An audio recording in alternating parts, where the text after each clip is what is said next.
In this video, I'm going to show you how to get the TI nSpire CX calculators into and out of press to test mode, specifically for the New York State Regents exam.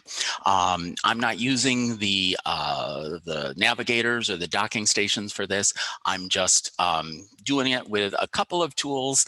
And I find that once you watch a video like this, I can go through 100 calculators, taking them one way or the other in about 15 or 20 minutes. So it's pretty easy to do once you know how to do it and you get into that routine. So let's take a look at my docking camera and document camera.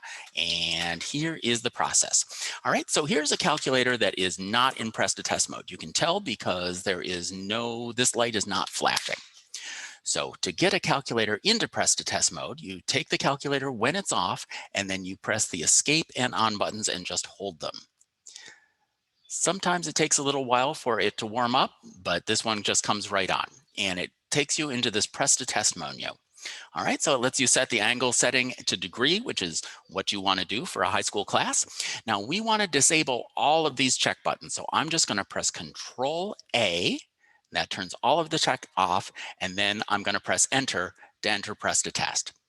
Saving, it's off. At this point, I can put this calculator in the done pile and grab the next calculator, do the same thing. Turn it on with these two buttons, press Control A to turn off all the check marks, press enter to commit the thing, away, start the next one.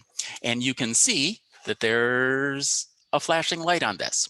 Now the flashing light seems to have different codes depending on the check mark. So if you've got a teacher who throws a bunch of calculators into the pile and says, oh, I'm not sure if I turned off all those check marks, you should be able to see that it's a different sequence of lights. All right, now let's talk about what you do at the end of test to get calculators out of press to test mode. So I've got this calculator, which is in press to test mode.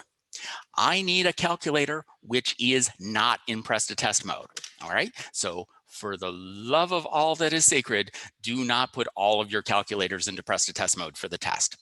And the other thing you need is a data cable that connects these two calculators. So this is just USB mini B on both ports. So what I'm going to do is I'm going to take the calculator which is not in press to test mode, and I'm going to turn it on. And I'm going to plug one copy of the cable into that calculator and another one into the calculator I want to set out of press to test mode.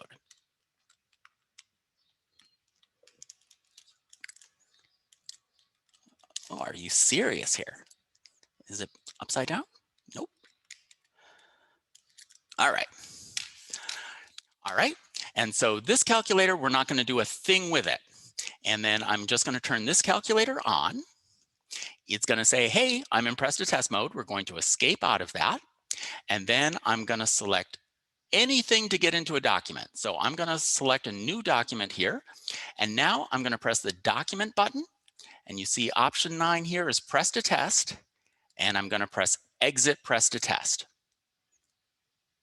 And now, once again, this is just a assembly line system. Now I unplug this, plug in my next calculator, turn it on, escape out of the initial menu, open up a document, 9, turn off press to test, wait for it to save and turn off, go on to the next one.